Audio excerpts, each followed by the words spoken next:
Natália Beauty, o assunto do momento. Será que a mentora de milhões peidou para a objeção? Peidou na farofa, como dizem nas ruas? Arregou? Ou não, né? Se você não sabe, aconteceu uma história recentemente aqui no marketing digital. A mentora do nicho de beleza, né? Harmonização facial, estética, não sei exatamente qualquer coisa. Chama Natália Beauty. Ela é gigante, mais de 150 milhões de faturamentos. Eu vou mostrar aqui para vocês. Acabou de viralizar um vídeo em que ela foi confrontada por alguém na plateia do evento ao vivo dela. E a mulher fez uma pergunta um tanto quanto safada, capciosa, que gerou o burburinho que tá gerando aí. O marido da Natália Beauty foi dar uma resposta, falou parabéns pela pergunta, começou a responder educadamente e de repente a Natália aparentemente surtou, como algumas pessoas vão dizer por aí, e falou: Não, não quero você no meu grupo. Simplesmente parou a resposta do marido dela, parou a pergunta e a interação com a mulher e tirou a mulher dali. Não sei se tirou a mulher do evento, aí sei lá. Mas enfim, se você tá por dentro, essa é a história. Se você não tá por dentro, eu vou te mostrar agora o vídeo. Qual que foi a pergunta que a menina fez? A gente vai discutir se a Natália Beauty arregou ou não arregou para objeção. E, cara, como eu tô há 10 anos no bastidor do digital, eu já vi isso acontecer algumas vezes em alguns eventos. Eu até me lembrei de uma história bem específica que ainda não é contada por aí, mas é de um grande player, eu vou contar para vocês, pra gente discutir esse tema. Já de antemão, tá? No começo do vídeo eu já vou te falar, cara, eu não tô aqui para falar que a Natália Beauty tá errada, e nem que ela tá certa, nem o que, que eu acho de fato, se tá errado ou tá certo. O que ela fez foi um dos caminhos que ela poderia fazer. Eu não acho que ela fez da melhor maneira, mas existe outro jeito também, outra filosofia que você pode usar nesse tipo de momento onde você está sendo confrontado sobre o seu conhecimento, sobre a sua expertise, que vai te ajudar. Como sempre, estou aqui com as minhas colas, naquele estilão Leôncio sem filtro. Estou com as minhas colas e estou com um vídeo aqui. Vamos primeiro ver a pergunta dela e analisar a pergunta. E aí eu queria que você dissesse, cara, isso é uma pergunta realmente maldosa ou a menina estava bem intencionada? Juro que eu ainda não tenho a resposta exata para isso, mas vamos ouvir a pergunta. Muitos profissionais que oferecem mentoria, né? Profissionais, inclusive, tão grandes quanto a Natália Bill. E eu queria saber o que vocês têm de tão diferencial, de tão especial, né? A primeira pergunta: existem muitos profissionais tão grandes, que nem a Natália Beauty, ela deu um contexto e falou: o que, que vocês têm de diferencial? Primeira coisa que ela falou que existem muitos profissionais tão grandes. Eu acho que igual ela não tem. Tipo assim, no mercado dela, o segundo lugar ainda tá um pouco longe. Mas vamos lá. Para oferecer para as pessoas, né? No caso, para mim, que faz diferença, que vai mudar. O que tem de... a minha opinião, assim, eu não senti ainda aquele brilho, aquele desejo, né? Que inclusive é o que vocês prometem ensinar pra gente. Eu preciso entender esse brilho. O que tem de diferente? O que vocês oferecem pra gente que faz vocês tão diferentes dos demais? Porque hoje nós temos muitas opções no mercado, né? Boa, essa foi a pergunta dela. E aí começou o burburinho, né? E aí o cara veio responder. Vamos Hoje olhar. existe A muita... pergunta dela, cara, foi bem capciosa, né? Ela foi colocando vários pontos ali, fazendo uma comparação, tipo, existem outros mentores, existem não sei o quê. Cara, você enquanto mentor, ouvir isso, eu imagino que deve ser uma merda, tá? Então, não dá pra gente julgar e falar, pô, que a Natália Beauty foi uma escrota do nada, que a pergunta da mina também foi capciosa, apesar dela ter avisado, né? Pô, vou fazer uma pergunta capciosa. Foi uma pergunta realmente que cutuca o ego, né? Enfim, vamos ver qual foi a resposta aqui. Vamos lá, vamos lá. E aí a gente entra na discussão e eu vou contar a história pra vocês e os dois caminhos que eu acredito que dá pra gente sair quando a gente passar por uma objeção desse tipo, quando alguém colocar o nosso conhecimento contra a parede, a nossa mentoria, aquilo que você está vendendo, a sua marca, né? Quando alguém colocar você contra a parede, o que você pode fazer? Eu vou trazer os dois caminhos, mas vamos para a resposta. Começou o cara falando, adorei sua pergunta, né? Ó, calma aí. Adorei sua pergunta. Parabéns. Como é que é o seu nome?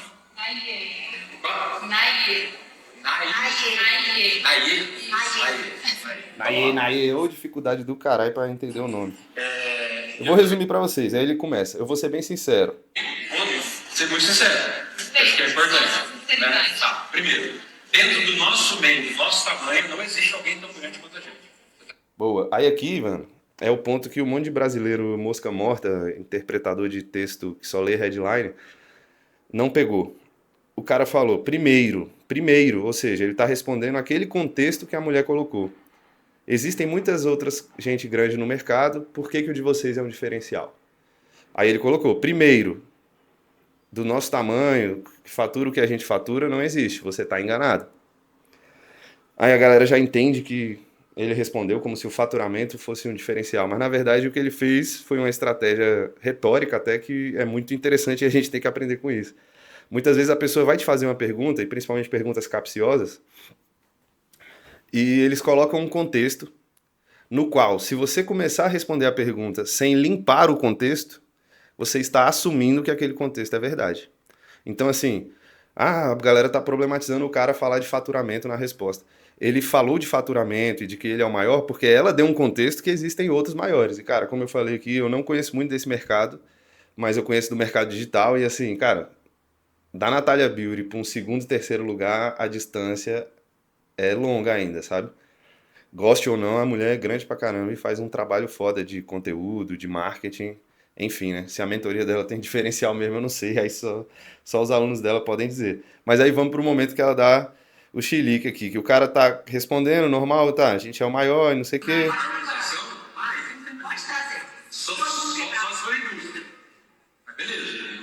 Olha lá, agora vai. Mas ok, vai. Segundo ponto. Não, segundo ponto. Não é pra você. Aí ele vai pro segundo ponto. Não quero. Você não quero. Aí a Natália começa a falar, não quero. Vocês são... Ok, mas eu quero você de prepotência, não quero. Não quero você de prepotência, eu não quero. Não quero você no meu grupo, eu não quero. Ela confrontou ali e falou simplesmente, porra, não quero você no meu grupo. Agora vamos para as minhas anotações aqui e vamos bater uma conversa papo reto e tirar algo proveitoso desse negócio aqui. Porque muita gente vai surfar, vai bater na Natália e vai ganhar um monte de comentário e aplauso, porque a gente adora essa porra, ver algum gigante se fudendo e ficar lá malhando, né? É, não sei porquê, mas é uma cultura, parece nossa. Enfim. Eu tô usando o nome dela aqui, logicamente, também para farmar um view, mas eu não quero estar aqui para falar que ela estava certa ou errada, eu quero analisar essa situação que eu já vi acontecer várias e várias e várias vezes a pessoa confrontar o expert e o expert não saber o que fazer. Beleza? Eu acho, vamos lá primeiro então. Será que ela errou? Será que ela mandou mal? Na minha visão, cara, ela fez a coisa certa no lugar errado. Esse é o ponto. Ela não quer a mulher no grupo, é um direito dela. A mulher foi, de certa forma, pretensiosa na pergunta, quis incomodar, quis cutucar o ego dela e é direito dela falar, cara, não quero uma pessoa assim no meu grupo. Beleza? Pra mim, o único erro da Natália Beauty foi o contexto. Porque a saída que ela teve de ser direta e falar, porra, eu não quero você no meu grupo, é muito melhor do que ficar enrolando e não dar uma resposta real pra pessoa e não deixar as pessoas realmente saberem o que você tá sentindo, pensando naquele momento. Então, assim, eu acho que ela foi honesta, isso é válido. Ela fez o certo. Ela não quer a mulher no grupo, não tem por que ela querer, cara. Então, assim, se ela não quer, é direito dela. O que eu acho que ela deu mole foi de fazer isso na frente de outras 500 pessoas. E ela não sabia, mas também hoje em dia a gente já tem que saber disso. Sempre tem alguém te filmando, brother. Então, cara, em público, meu irmão, tem que tomar muito cuidado, muito cuidado. Eu acho que essa resposta dela seria muito mais efetiva, né, se ela tivesse ali num online, numa call com essa pessoa, num Zoom, por exemplo, e a pessoa confronta ela ali num a um. Num 1 a 1, mano, às vezes essa resposta é a melhor resposta mesmo. Fala, cara, não quero. Cara, se você vier com esse feeling, com esse viés, eu já nem quero. Beleza? Não quero ser no meu grupo. É uma das saídas, você confrontar e você de fato jogar pro cara, eu não quero você no meu grupo. É um dos caminhos. Agora, o segundo caminho que eu acho foda, e eu já vi uma pessoa usar, vamos voltar no contexto, depois eu falo no segundo caminho, tá? Por que que eu acho que ela falhou nessa questão do contexto? Porque o contexto ali muda todo o jogo da percepção depois. Tipo, o que ela fez não foi nada demais, foi óbvio, muitas pessoas fariam, de fato, porra, tá vindo alguém testar a sua fé, meu irmão, na frente de outras 300 pessoas, te colocando, faz um preâmbulo, te colocando lá pra baixo, pra depois fazer uma pergunta, então me fala aí por que que tu é foda. E aí você quer que a mulher fica, não tem ser humano que resista a uma porra dessa não, entendo. Acho que ela deu mole de realmente não priorizar o contexto e falar, cara, eu queria dar uma nessa mulher, mas na frente dos outros não faz sentido. Não faz sentido. Então, assim, Agora vamos pro a história que eu falei, cara.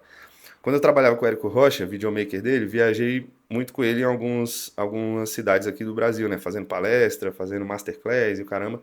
E uma das viagens foi a seguinte, só olhando um confere aqui na bateria. Uma das viagens foi o seguinte, ele foi dar uma aula na PUC, Rio Grande do Sul, uma aula na pós-graduação. E, cara, aluno de pós-graduação, meu irmão, é gente metódica, gente chata, gente acadêmicos, tá ligado? Doutorandos, faladores bonitos. E o Érico é aquele, porra, marqueteiro agressivo, raiz, papo reto, chega lá com a blusinha preta dele, quietinho, mas passando conhecimento e tal. Enfim, ele tinha 2 dias para dar aula, né? Eram 2 dias, era um final de semana lá, que pós é assim, né? Final de semana o povo vai presencial enfim, e tem a aula lá dos caras especiais, e ele foi um desses convidados especiais. Então era 2 dias de aula dele. No primeiro dia, cara, ele falhou muito em não perceber o contexto. Ele fez como se estivesse fazendo uma masterclass para aquelas pessoas que pagaram o ingresso para ir num evento dele, como as pessoas vão nesses eventos de marketing normal. Mas não, cara, ele estava fazendo ali numa sala para 20 alunos que estão pagando, porra, 20, 30 mil numa pós-graduação. E ele começou num viés daquele de CPL1, né? Quem não sabe o que é um CPL1 é o conteúdo de pré-lançamento. É um conteúdo onde você conta basicamente a sua história e de onde o seu método veio e o resultado que você gera na vida das pessoas. E basicamente ele, no primeiro dia de aula, ele fez um CPL1, contou história e não sei o quê. E do meio da aula pro final, cara, começou um burburinho entre os alunos. E eu tava atrás da mesa filmando e tava vendo os caras se incomodando, os alunos. E de repente eles começaram a fazer piada num grupo de WhatsApp deles. Tipo, pô, esse cara é mó enrolão, pô, o cara é charlatão do caralho, porra. O cara vem dar aula numa pós e tá 2 horas contando uma história. E não sei o que lá, e a galera zoando, zoando. E aí ele começou, do meio pro final, a perceber que o clima tava ficando hostil. Tipo, os alunos ali com vontade de levantar a mão e fazer exatamente isso que essa menina fez. Tipo, meu irmão, mas e aí, qual que é a tua? E aí nessa, cara, teve um aluno que teve coragem. Mas pro final da aula, o bicho levantou a mão e falou, pô, meu irmão, beleza. Já entendi que tu é um cara foda, mas até agora tu não me deu nenhum conteúdo mesmo, relevante. Aí, meu irmão, aí a primeira vez que eu tinha visto o Érico assim, confrontado e ele ficou ali meio, porra, recebeu a notícia, terminou a aula dele, e aí ele fez uma parada que foi foda. Ele falou, não, beleza, vocês querem conteúdo? Então se preparem que amanhã vai ter conteúdo.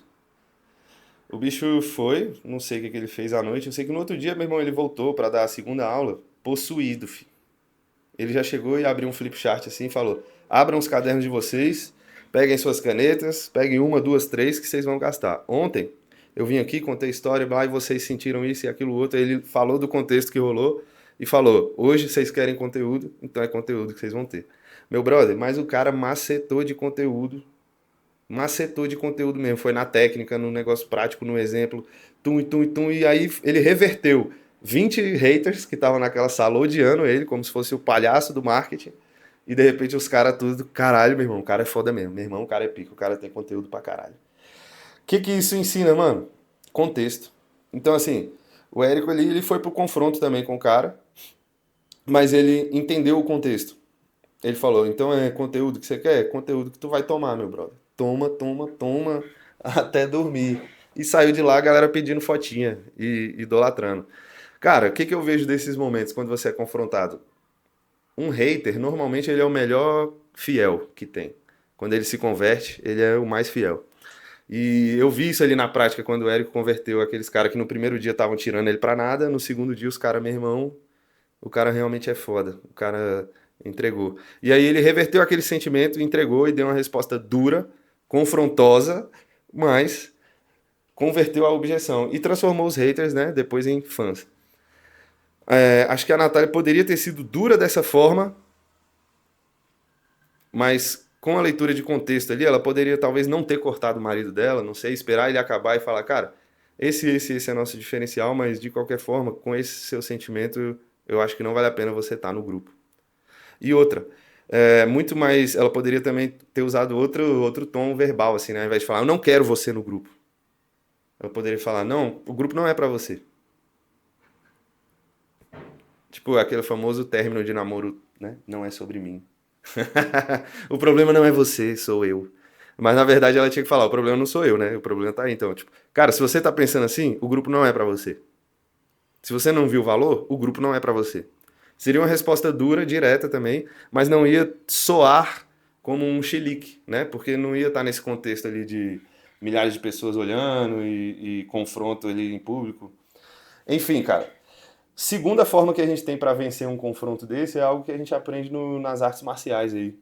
Diz que tem um sábio que ficava olhando as árvores na época da neve e ele reparou que quando a neve caía mesmo, a tempestade de neve, alguns galhos se quebravam e outros galhos não.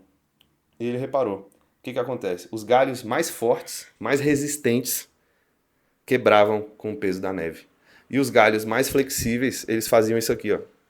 Eles desciam, a neve caía e ele voltava. Qual que é a lição aprendida com essa história? Ceder para vencer. Na minha visão, seria um outro caminho também. É um caminho que eu gosto mais. Se for no 1 a 1, eu gosto do confronto. Agora, ceder para vencer, mano, é muito bom e funciona muito bem. Ali, como seria, por exemplo, ela fazer um ceder para vencer? Talvez ela vai falar, cara, eu entendo que você ainda não viu o brilho na minha mentoria. E que o que eu te ensino é a criar um diferencial e realmente ver esse brilho. Mas não são todas as pessoas que vão se conectar com você e que não vê diferencial em você. Então, assim, se você não se conectou comigo, tá tudo bem. É uma questão simplesmente de que você não se conectou com esse diferencial. Assim como eu não me conecto com outras pessoas, assim como muitas pessoas se conectam comigo. Então eu tenho alunas aqui que são pessoas que se conectam comigo, que têm um resultado X, Y, Z e tal e tal e tal. E tem outras pessoas que não se conectam, que não veem diferencial. E tá tudo bem, elas vão para outras mentorias e que elas sejam felizes. Beleza? Mas se você quer, aí eu entraria, né, falar um pouco dos resultados que ela gera. Se você quer esse tipo de resultado, esse tipo de resultado, esse tipo de resultado, eu não sei se você precisa ver um brilho aqui no evento, entendeu? Você só precisa acreditar que é possível, considerar a ideia e entrar na minha mentoria. É um caminho de ceder para vencer. É basicamente, cara, eu entendo que você não vê brilho e você tá certa, não tem problema nenhum em você não ver brilho. Muitas pessoas também não veem. Mas deixa eu te mostrar o que acontece com quem já viu esse brilho, esse diferencial e aplicou e testou. E toma, e toma, e toma, e toma o resultado. Beleza? Tá respondido para você? Beleza. Se quiser entrar na mentoria, entra. Se não quiser, não entra. Enfim, cara. Lição final. Contexto é rei. Contexto é rei. Você, como mentor, sempre analise o contexto em que você tá, porque você tá sempre sendo vigiado, meu brother. E, no fundo, cara, isso só vai ser bom pra Natália Beauty, tá? Se ela já era a maior do mercado, agora ela deu um salto aí pra ficar um pouquinho mais longe do pessoal, porque gente que nem conhece de marketing, de nada, fica sabendo dela. Tipo assim, eu fico sabendo dela porque eu tô nos bastidores. Aí, cara, eu soube que a mãe do amigo meu chegou pra ele e falou: Tu viu esse negócio aí da mentora que perdeu a linha? Muito louco, velho. Enfim, se você é mentor, cara, faz igual eu aqui. Às vezes você reluta em querer gravar um vídeo, alguma coisa, ou dar sua voz, mas não interessa. As pessoas vivem num mar de opinião, de fato, e as pessoas sempre vão ter opinião. Nessa guerra aí, quem tá certo? Natália Beauty, a mulher que fez a pergunta, ou nós do marketing digital que vamos surfar um pouquinho de view nesse acontecimento, saca? No fundo, cara, tá cada um fazendo o teu. Não tem nada de certo ou errado aqui não, beleza? Tamo junto. Espero que esse vídeo tenha agregado pra você. Deixa o hypar se apareceu, clica no compartilhar, clica no like, manda pra um amigo, só um, do marketing digital, que de um em um a galinha enche o papo, você tá ligado?